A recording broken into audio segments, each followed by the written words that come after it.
Hey everyone, it's WheatDraws here. I'm here with a video just me trying to explain how I make icons and how what my suggestions are to people who want to make their own icons. I've had a lot of people ask like how I do certain things or the way I do them and how to best replicate it. Well, nothing I do is absolutely one-to-one with behaviors because they have a lot of different things that they do and like slight advantages they have. There's a few things you can pick up and sort of understand is a reoccurring theme in a lot of their icons. For example, I'll show one common thing that I see a lot of people not do that I think could really help sell a lot of the visuals on an icon you make for a fan-made project. So over here I have a few Ruin icons. They're pretty simple. I just grabbed these off of Google Images real quick. So if you notice on Ruin, there's this shadow behind it, and it doesn't seem like it does much because you're not going to notice at a distance, right, when you're playing in game. But this shadow means a lot in a lot of cases, because what happens is I'll use my Springtrap power icon as an example. Is you'll have this icon, have it at a distance, and it has the shadow. You barely notice it, if at all, unless it's like transparent. And then you can see it when you get closer. It's not exact. It sometimes reaches out a little further than it should in some areas, and sometimes it's a little closer than it should be. And that's perfectly fine. But if you take away the shadow, it looks a little weird. It like blends in with the back, what I typically call the background or the plate, blank or whatever. And so to help it stand out against the color of like whatever rarity you have, because sometimes it can just blend in really well and it's a little jarring. Like for example, I'll switch to yellow. That's hard to see on uncommon rarity. However, if I turn the shadow on, it becomes much more visible. See, so if I go back out, turn shadow off, it kind of blends in. It's a little harder to discern. And frankly, I think the details don't come out as much if you do put details into your icons. So this shadow here is a separate pure black layer that I have set to 40% opacity. It is pure black. That's exactly what it looks like. And then I just, once I'm done filling it out, I say cool. I go down to roughly 40. I've had a few people say that they use like somewhere between 30 to 45%, which is totally fine. If your image editing program has that ability, which it should, most modern, pretty much every modern image editing program should have it, including art. And yeah, it's a pretty small thing to do. It doesn't require a lot of time or effort. And like I said, it doesn't have to be one-to-one exact. Let me see if I can find another example. Showtime. Chrome machinations. This one's kind of a weird cloudy effect. Dead by Daylight icons don't typically do this. I do it because I think it's a cool effect sometimes, but they tend to keep their shapes in a very strictly physical sense. Nothing like too like particly or whatever.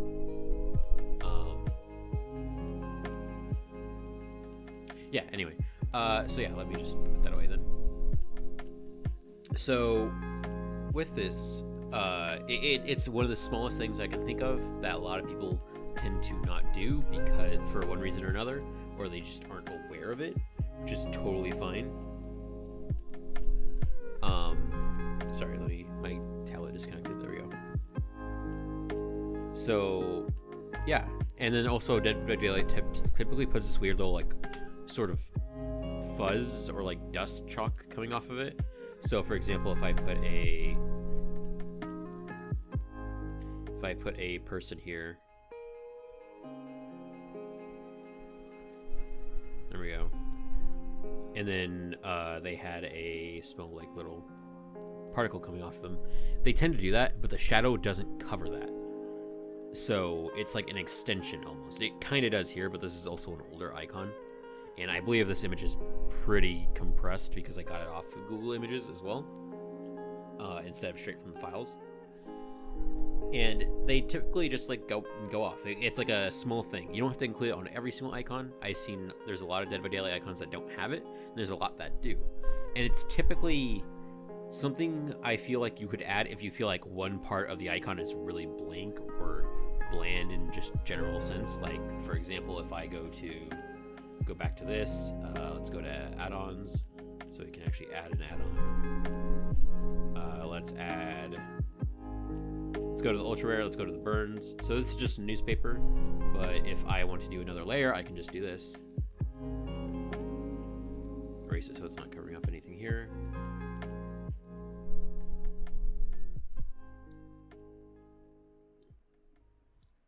And it's got this like weird little chalk thing similar to other things. Or you can just put it like literally anywhere. Like it doesn't matter. Like if you want to, it's that little detail that not a lot of people notice or appreciate, but it's something that if you feel like you should include or you want to include, go for it. It's my personal opinion that the whole little chalk dust thing doesn't really matter. But the shadow thing is something that I feel a lot of people should consider a lot more. Now I don't know about other art programs, but with Sai, Paint Tool Sai, which is what I use, you can go to View up here, hit New, and whatever is the currently open file, you have a brand new view over here. So I already have one here. I'll just close this real quick. And basically what that means is that I can be zoomed in over here, really close to the icon, closer than anyone reasonably should be to that icon. And I could just draw like a smiley face, and I'll see what it looks like at a distance on a smaller scale over here. When people commission me, I tend to explain this to them, and then I show them, hey, this is how it looks in game, or at a distance on a smaller scale. I'm just showing you the closer version about like this size.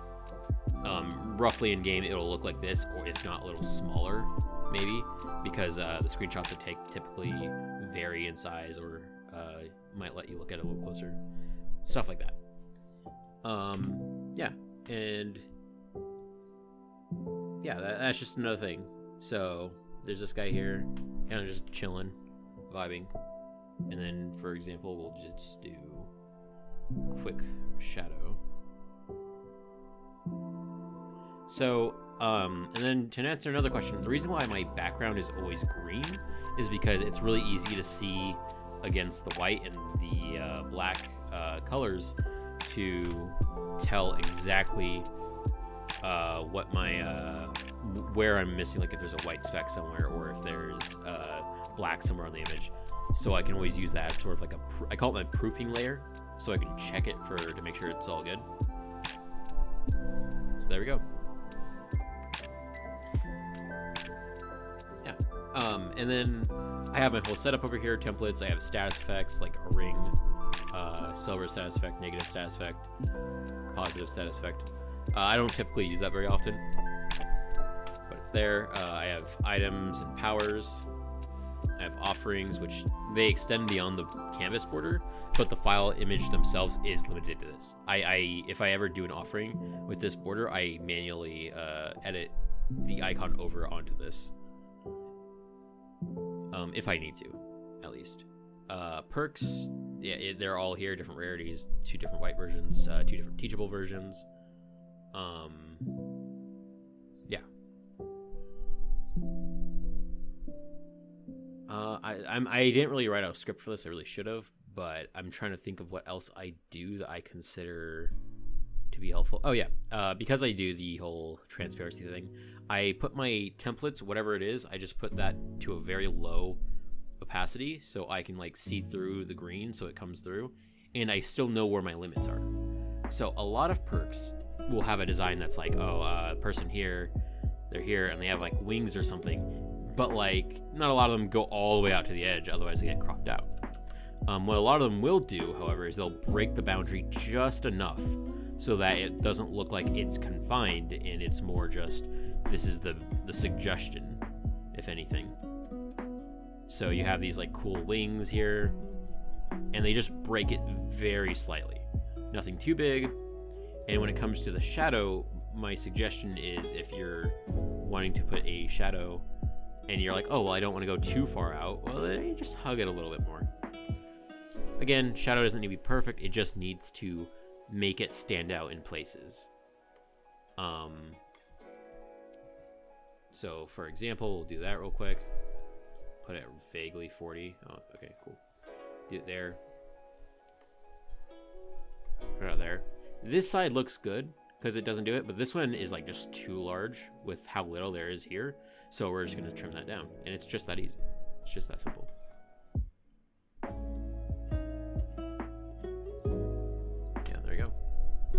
And then if you have any empty space, it doesn't have to be exact. You can fill in the space because it doesn't look right, or you want to make it feel like it's encompassing this area here entirely, while this area up here is completely void because there's nothing going on here.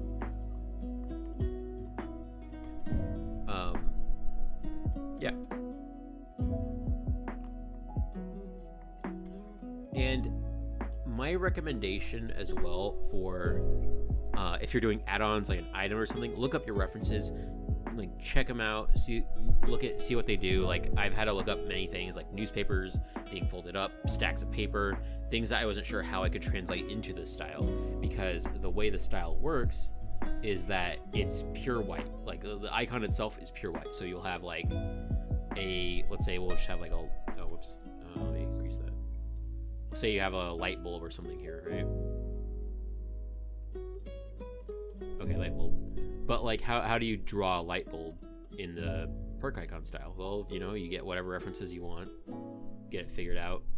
I always start off with a rough sketch, and then I work from there once I've got an idea satisfied in my mind. And then we'll like do the little weird things in here. You want it cracked, you just cut into it with the eraser.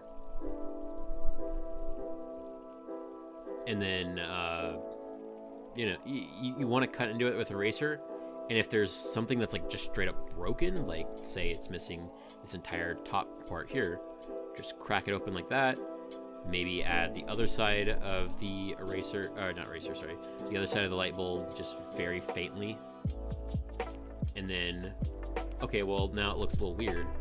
That's fine, just try with the shadow. Use the shadow to fill in whatever you cut out.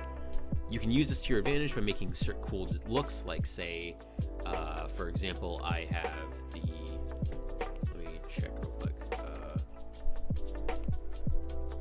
I'm trying to think of an icon real quick.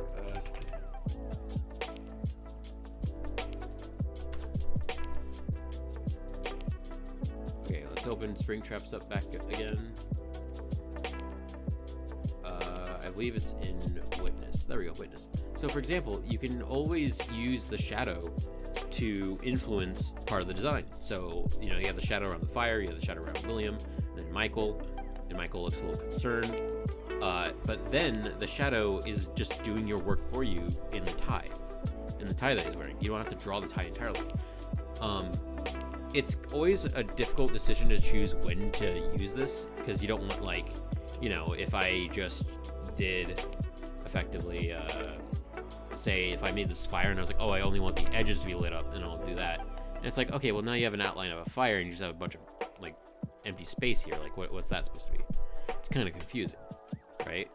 So you want to be more sparing about it, or have it unique to the effect that you're trying to give off. Experiment, try to figure out exactly what you want to do. And if it's not exact, then placeholders are fine. And there's a lot of times where if you feel like your icons don't look right, just like, it's because, it's not in the game. Like, I always feel like mine are wrong and everyone says it looks so accurate, but I see the flaws. It's because you're making it. So you're going to be critical of yourself. You're going to be critical of the work that you're doing, but don't worry about it, because, you're doing it because you want it to look exactly how you want. I criticize behavior on icons all the time. Like, I looked at Plague's add-ons, and I think they're the most boring add-ons I've ever seen in my life. Like, icons in general. Like, design-wise, visually, they're just not really interesting to me. I think they're incredibly dull looking. So just try to experiment, do different things, see what's up. That's another thing for perk icons specifically. A lot of people like to include items specifically in their perk icons for whatever perk it is, no matter what design or item it is, or what the effect does. You don't always have to include items. You can do something that's like a concept. Let's go to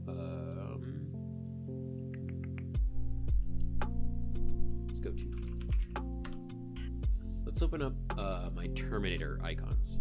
So here's my Terminator perks. So this easily could just be brutal strength, and it's called obliteration. And the idea, I believe, was that while carrying a body, if you perform a basic attack on a breakable wall or a pallet, it breaks it instantly. So you basically have sort of an insta break ability on your basic while carrying a body. Pretty nice.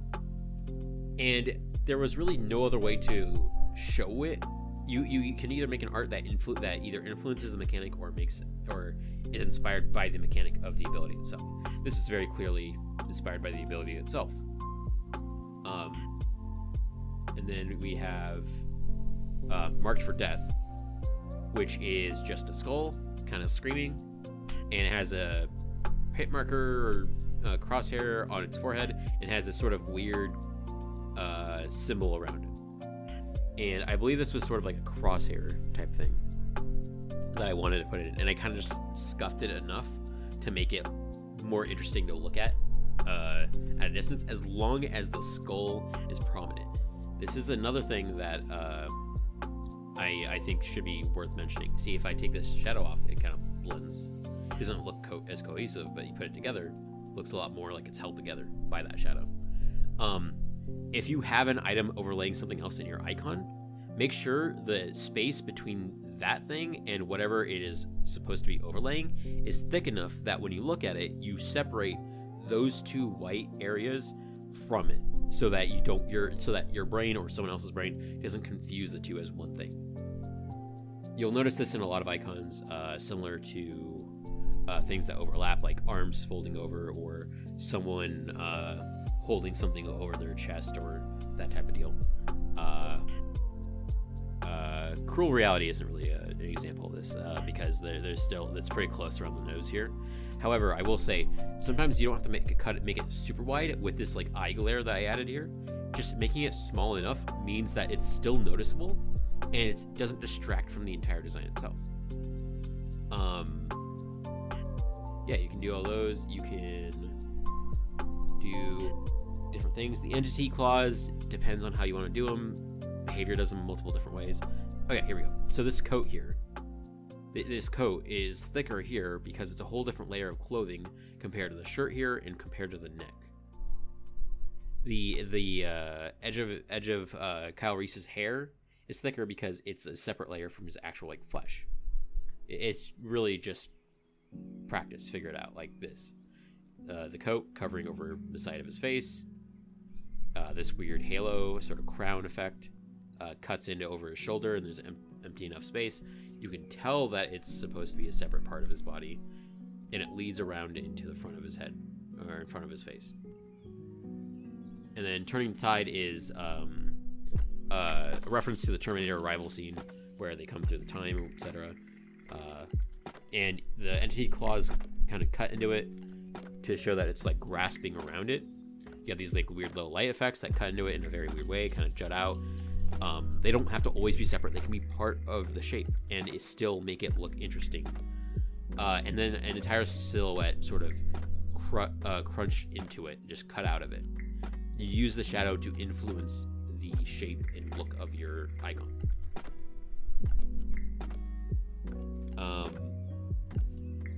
Another case of the separation of the character from the items. This one is, oh yeah, so wounds when you're drawing them onto a character body, just cut into them like normal, and then add sort of this like drip effect type like that. That is the best way to do it, in my personal opinion, or have some sort of eraser that does like a sort of splatter effect almost. And on this throat here, you could easily just like color this in and be like, okay, there's your neck, or there's the throat. But even if you help with the shadows influencing it, that can also sell a lot of people on the icon, because it doesn't look like there's a bunch of different white splotches, just slight little touches. And a lot of this isn't like I can just teach this to you. It's more just me trying to explain what I've learned. Like I could do something like that if it was like dirty or something. Or alternatively, I could do something like more manual and more solid. One thing I used to do was I would get images of like Google like stock images of like blood splatter or something, and I would overlay it and try to warp it and be like, okay, so how would this look here? And I would try to replicate it, and that's how I would learn it. And it was just like, okay, so it helped a lot. And I don't advocate for tracing at all. I think tracing is a bad way to not only to tell other people to do, but it's also a bad habit. It's a very, very, very bad habit. But it's a good way to understand, specifically in this style, how to go about making certain shapes, what works, what side of this box should be completely black. Should it even be black in the first place? Should the shadow be completely cut out in order for doing it to make it look cooler? Or should I add a weird little dashed line effect like this underneath it because it's like half shadow, half light? It's not super out there, right? Like if we go back to Ruin, you'll see this in a lot of behavior icons, but this right here, this little like dashed line here and here, that appears in their icons a lot. And it's supposed to be something like, if I have a light above my hand and I'm raising my hand and I bend my hand downwards, the shadow of my hand is partially covering my arm. Does that completely erase that part of my arm? No, because it looks a little weird. So what we're gonna do is we're gonna do this thing of, let me try to do an example here. So the way I go about this type of situation is if I say I have this, okay, so the shadow is cast right here. This entire thing is shadow. Well, now it just looks like this to somebody that it goes up this way and curls here. There's nothing here. Because if I put a shadow underneath it, just making sure I'm on the right layer. I've got a really bad habit of showing on the wrong one. We'll just do this real quick.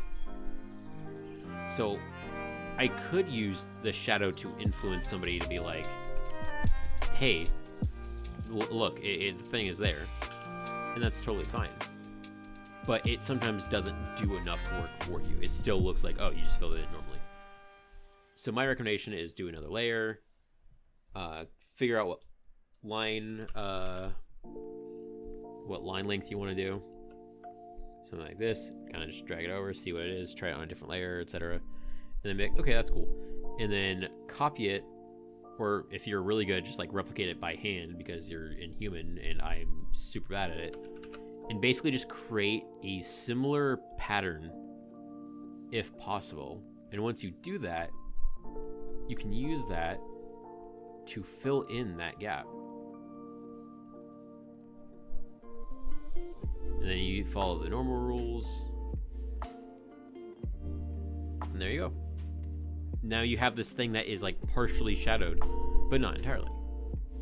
And it still looks fine.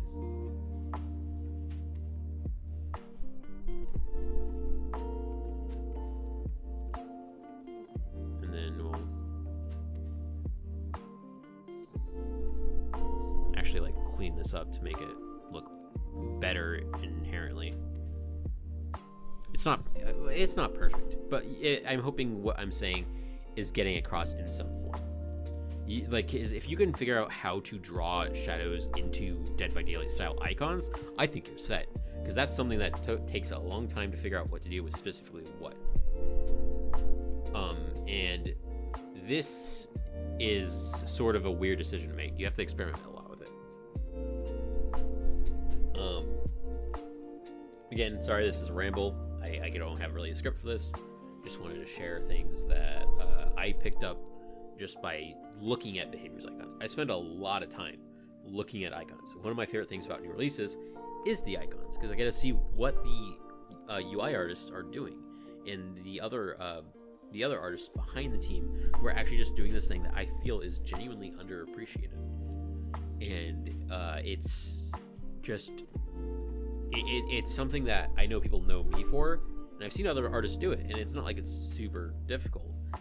But the people who feel like they can't do it are like, oh, I can't do that. It's like, give it a shot. You never know. It's such a cool practice, I feel, if you can just make your own icons. If you still feel like you can't do your own art, but you want to have icons for a fan concept, your OC, or a favorite piece of media, one thing that I can recommend wholeheartedly, if you're a game developer, if you're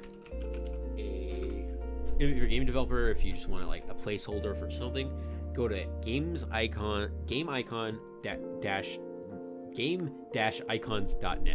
Game-icons.net. I'll put a link on screen, and you go there, and so I'm recording on OBS, and I don't really want to edit this video other than audio, so give me 1 second as I add a window real quick. Shit.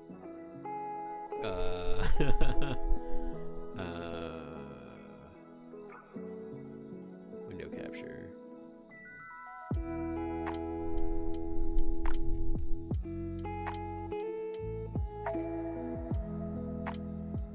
There we go. Okay, so this is games.icon.net. Game-icons.net.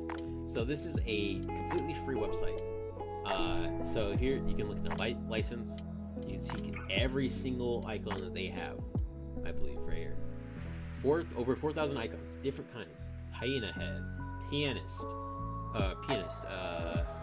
coin flip, board, pangolian. You can get them in different colors: astronaut helmet, glass heart, transfuse, like icons for your RPG, icons for your game, icons for your card game, etc. And you can look up different tags. Like I could look up horror, and there's a Jason mask right there, and I can get it as a SVG, or I can get it as a PNG. I can customize the gradient.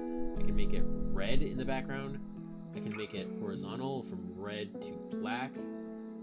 Like and you can also just do a bunch of stuff with it. If you don't want the gradient, you can just choose none, and you get a transparent PNG of Jason mask from the site. You can customize different parts of it. You can add text. You can say Jason. There you go.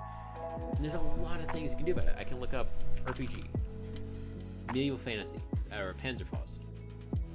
It still says Jason on it. And then it shows you similar tags, like weapon, and you have this arm, this drop weapon. You have ninja stars, you have different shurikens, you have duel, you have ammo box, all this stuff. It's free, and it's things like this that I'm surprised that many people know about, because I was introduced to it, and it helped me a lot with my own ideas for different games that I was working on.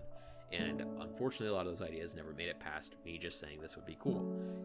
And I hope that a lot of the people who are currently following me here on YouTube, at least, even whether it's for my Dead by Daylight stuff or just me talking about how my own ideas and designing a game, that type of or characters for the concepts, I would hope that you guys have your own incredible ideas that you want to get there, but there's just those like little barriers that are stopping you, like, oh, I can't do this art or whatever. Consider this a way to, is that really the Hades logo? Holy shit, it's the Hades symbol. Okay, sorry, I didn't see that update. That's actually really cool.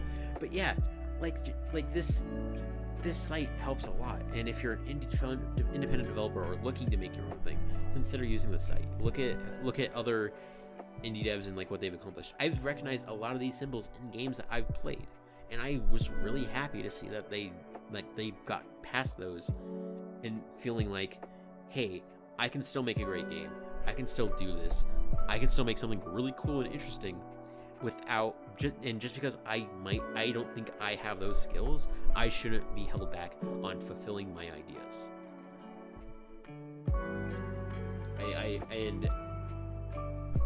It's a weird tangent for me to go on, I guess, but I really hope that this video was a lot of help. I really hope some of these ideas were a lot of help. I wanted to do a video on me writing a concept or showing off my document and the way I do that, but I think I'll do that in another one, just because I don't want to eat up too much time or make this feel like an unapproachable video because of how long it goes on and how much I ramble. So expect that sometime in the future once I have the free time to do it. And if you're watching this as I am uploading it, we are still hard at work on the Pennywise concept. It is currently August 14th, and is it August? Holy shit, I'm so lost. Yeah, August 14th. And we're still hard at work at it. The spring trap gameplay we still haven't released. The team has just been busy. People have classes, exams, that type of thing. We appreciate your patience and support. We really, really do. And we are blown away by the amount of attention and just general like just the help, the sort of camaraderie that comes with these things. Like, people have said that they're excited about these as if it was a real event, or a real chapter coming out, that type of thing. And it really, and I hope it inspires more people in the community to do this type of thing, or try to do these things. I feel like the knowledge of, like, hey, I write down Pennywise on a sheet and I say his power is this, isn't like, it's not like a trade secret. It's literally just, here's my idea of it. We take in look at a lot of the community ideas. We look at a lot of other things, and we try to find, what do people enjoy about this character? What do people think is fun? Like, there's times where you have to sacrifice the fantasy of the character to make something mechanically interesting, and it's a tough balance. But you guys can do whatever you want. All right. Thanks for hanging out. Thanks for listening. If you have any questions, please comment below. I'll be sure to answer whatever I can. And if I need to, I'll probably record another version with more tips and ideas of, like, what you can do to improve your icons. All right. Thank you, everyone. Have a good one.